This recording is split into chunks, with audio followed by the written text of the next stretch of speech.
పవన్ కళ్యాణ్ గారి రాజకీయం చూసి రాజకీయ నాయకులు రాజకీయం నేర్చుకోవాలని నేను 1 month బిఫోరే చెప్పాను. ఎందుకంటే నేను చెప్పిన తర్వాత ఆయన రేషన్ది సేజ్ చేసి పట్టుకున్నారు, బోట్లో షిప్ పట్టుకున్నారు, షిప్ను పట్టుకుని షిప్ చేశారు, దాన్ని ఇచ్చేశారు. అదొకటి. ఆ బిఫోరే నేను చెప్పాను ఈ మాట. ఎందుకనంటే పవన్ కళ్యాణ్ గారు చేస్తున్నటువంటి రాష్ట్రం కోసమే కానీ రాష్ట్ర ప్రజల కోసమే కానీ అతను పడినటువంటి ఈ 10 ఏళ్ల పాటు కష్టం ఏ రాజకీయ నాయకుడు పడలేదు, ఏ సినిమా యాక్టర్ కూడా పడలేదు. ఒకప్పుడు రామారావు గారు ఎంతవరకు పడ్డారో, వరదలు వచ్చి జలాలు వచ్చి ఇవి కొట్టుకుపోతే ఎంతవరకు పడ్డారో నాకైతే తెలియదు. అతను పడ్డ పాట అయితే నాకు తెలియదు. కానీ పవన్ కళ్యాణ్ గారు పడుతున్నటువంటి పాటనే కానీ కష్టాన్నే కానీ ఈ ప్రజల కోసం అతను అహర్నిశలు మాని నిద్రాహారాలు మాని తిరుగుతున్న అటువంటి ప్రతి తిరుగుడునే కానీ ప్రతి కదలికనే కానీ అతను వేస్తున్న ప్రతి అడుగునే కానీ దేన్నైనా కానీ ప్రతి రాజకీయ నాయకుడు పవన్ కళ్యాణ్ గారిని చూసి నేర్చుకోవాలి. మన్యం జిల్లాలో ఈరోజు పాదయాత్ర చేసుకుంటా ఇలా లైవ్లో అంటున్నారు కదా, మీకు చదువుతా అంటే రోడ్లైనా కరెంట్ అయినా వాటర్ అయినా కానీ నేను తీసుకొచ్చి మీకు ఇస్తానని అంటున్నారు కదా, మీరు దాని గురించి మీరు ఏం చెప్తారు? అతనికి తెలియని ప్రదేశానికి అతను వెళ్ళాడు అంటే అక్కడ అతనికి ఎక్కడ ఇంటిమేషన్ వస్తే వెళ్ళాడు అతను, అది కూడా ఆలోచించుకోవాలి. కానీ అటువంటి పనులు చేస్తున్నారు అంటే అతను ఒక ముసలి వాళ్ళకే కానీ ఒక గర్భిణీ స్త్రీలకే కానీ ఒక ఒంట్లో బాగలేని వాళ్ళకే కానీ అక్కడ ఎటువంటి సమస్యలు ఉంటే ఆ సమస్యలన్నిటిని తీర్చి అతను రోడ్లు వేసి కరెంటు ఇచ్చి తర్వాత మన హాస్పిటల్ సదుపాయాలు కల్పించి అన్ని చేసి చెందే అంతటి స్థాయికి ఉన్నారంటే అందుకనే ఏదైనా ఉంటే పవన్ కళ్యాణ్ గారిని చూసి ఏ రాజకీయ నాయకుడైనా రాజకీయం నేర్చుకోవాలి. పోయిన రాజకీయ వాళ్ళు 90 లక్షల ఏమో మనీ తీసుకొని కూడా రోడ్లు వేస్తా అని తీసుకొని ఎమ్మెల్యే వాళ్ళకి ఇట్లా వాళ్ళందరూ తీసుకొని వేయలేదని అక్కడున్న ప్రజలు అంటున్నారు కదా, వాళ్ళందరూ వాళ్ళెందుకు కాదు, అతను కష్టపడి సినిమాలో సంపాదించిన సొమ్మునే చాలా వరకు ప్రజలకు పెట్టారు, చాలా వరకు ప్రజల ఆకలి తీర్చారు, ఆర్తనాదాలు విన్నారు, అన్ని కష్టాలని చూశారు, అనుభవించారు కనుక అతను వేస్తాడనే నమ్మకం కాదు. అక్కడ ఒక గర్భిణీ మహిళ చనిపోతే తెలుస్తుంది, అతను కళ్ళారా చూస్తే తెలుస్తుంది ఏ రాజకీయ నాయకుడు ఏం చేశాడు, ఎంతవరకు చేశాడు అనేది అక్కడ తెలుస్తుంది. కనుక ఏంటంటే తను చేస్తాడు, నమ్మకం అయితే నాకైతే ఉంది, ఏదైనా సరే చేయగలడు, చేస్తాడనే నమ్మకం నాకు కూడా ఉంది. ఆయన మీద పెట్టుకున్న నమ్మకాలు నిజమైతే నిజం అవుతాయా అని అడుగుతావేంటి, చాలా వరకు నిజం చేస్తారు. ఇప్పుడు వచ్చి 8-10 నెలలకే ఇంతటి టార్గెట్ని ఇంతటి ఇది కొట్టాడంటే ఆయన అక్కడ ఆంధ్రప్రదేశ్ రాష్ట్రంలో ఈ ఉన్న మిగతా 4 ఏళ్లలో చాలా సాధిస్తారు, చాలా ఆ రాష్ట్రానికి చాలా పురోగతిని తెప్పిస్తారు. ఆ రాష్ట్రంలో చదువుకున్న ప్రతి విద్యార్థికి విద్యార్థినులకి అందరికీ కలిపి ఉద్యోగ అవకాశాలు ఇప్పిస్తారు. ఆ రాష్ట్రం డెవలప్మెంట్కే మెయిన్ మూల కారణం వీళ్ళిద్దరే అవుతారు, శ్రీ నారా చంద్రబాబు నాయుడు గారు అవుతారు అండ్ పవన్ కళ్యాణ్ గారు కూడా అవుతారు.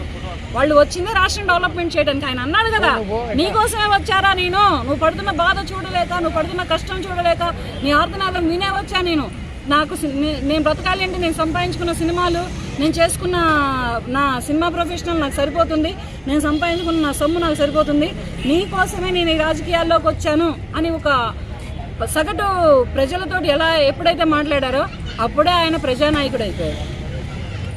ఓవరాల్గా డిప్యూటీ సీఎం గారి పాలన ఎలా ఉందంటారు ఇప్పటి వరకు? తెలుస్తుందిగా, అంతా చెప్తానే ఉన్నారుగా,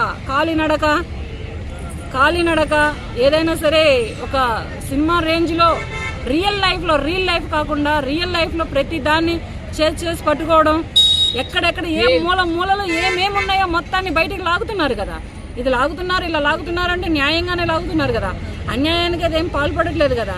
ఏ సెక్రటేరియట్లు ఎక్కడ తాకట్టు పెట్టినట్టు ఏ రాజకీయ చరిత్రలో లేదు, ఇసుకల లారీలు ఆపేసేసి భవన కార్మికులకి కడుపు కొట్టినట్టు ఏ రాజకీయ చరిత్రలో లేదు. ఒక ఆంధ్రప్రదేశ్ రాష్ట్రాన్ని పట్టుకొని 3 రాజధానులు చేస్తామని చెప్పేసి రాష్ట్ర ప్రజల్ని భయపెట్టినట్టు ఏ రాజకీయ చరిత్రలో లేదు. 45 ఏళ్ళు రాజకీయ చరిత్ర చంద్రబాబు నాయుడు గారి రాజకీయ చరిత్ర. ఆ చరిత్రలో ఎప్పుడైనా చెప్పాడా ఆయన హైదరాబాద్ను 3 రాజధానులు చేస్తానని?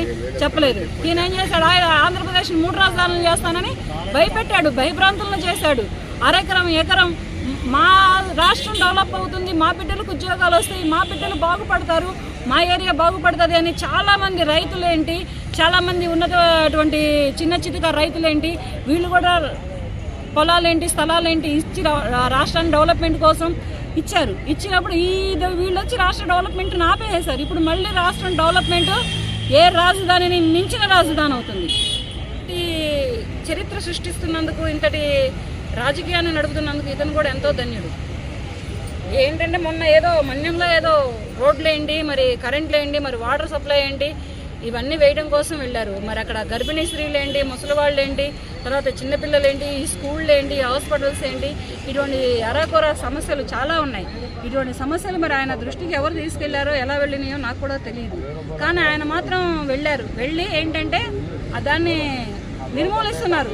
వాననక, ఎండనక, గాలనక, రాయనక, రప్పనక, కాలినడక మీద తిరిగి ఆయన అంత సేవ చేస్తున్నాడు అంటే అతని సేవ పొందుతున్న ఆ ప్రజలు అహర్నిశలు అతనికి రుణపడి ఉంటారని నేను కూడా కోరుకుంటున్నాను. ఎందుకంటే ఏదైనా నేర్చుకుంటే అతను చిన్నవాడో పెద్దవాడో, రాజకీయంలో అయితే చిన్నవాడే అయి ఉండొచ్చు, కానీ అతనిని చూసే నేర్చుకోవాలి. ఎంతటి అనుభవశాలి అయిన రాజకీయ నాయకుడైనా, ఏ రాష్ట్ర ముఖ్యమంత్రి అయినా, ఎంత పెద్దవాడైనా, ఏ 50 ఏళ్ళు 40 ఏళ్ళు అనుభవం ఉన్న రాజకీయ నాయకుడైనా కానీ మన కొణిదెల పవన్ కళ్యాణ్ గారిని చూసి రాజకీయం అంటే ఎలా ఉంటుంది, ఇతని ద్వారా వెళ్తే ఎలా చేయాలి, ఒక రేషన్ బోట్ని ఎలా పట్టుకోవాలి, ఇప్పుడు మన్యంలో దిగి ఎలా పేదవాళ్ళకి, ఎలా గిరిజనులకు ఎలా సేవ చేయాలి, ఎంతవరకు వెళ్ళాలనేది ఆయన వరకు ఆయన చూపిస్తున్నారు. చెప్పట్లేదు, అది నోటితో చెప్పట్లేదు, కళ్ళకి లైవ్లో, కళ్ళకి కట్టినట్లు ప్రతిదీను అతను చూపిస్తున్నాడు. అంటే అతను ప్రజల కోసమే పుట్టిన ప్రజానాయకుడు, రియల్ హీరో ఒకప్పుడు, ఇప్పుడు రియల్గా హీరోనే అతను.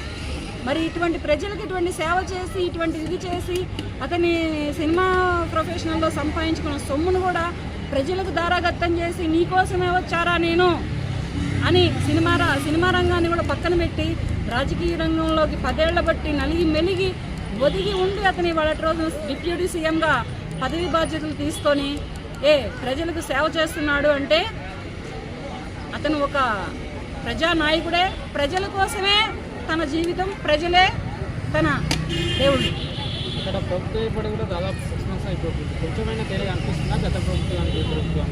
అవుతుందిగా, డెవలప్ అవుతుందిగా. అమ్మ ఒడి, నాన్న బుద్ధి, ఈ ఆటో వాళ్ళకి ఇవి, ఆ ఆటో వాళ్ళకి అవి అని చెప్పి సెక్రటరీలు తాకట్లు పెట్టి 3 రాజధానులు చేస్తామని చెప్పి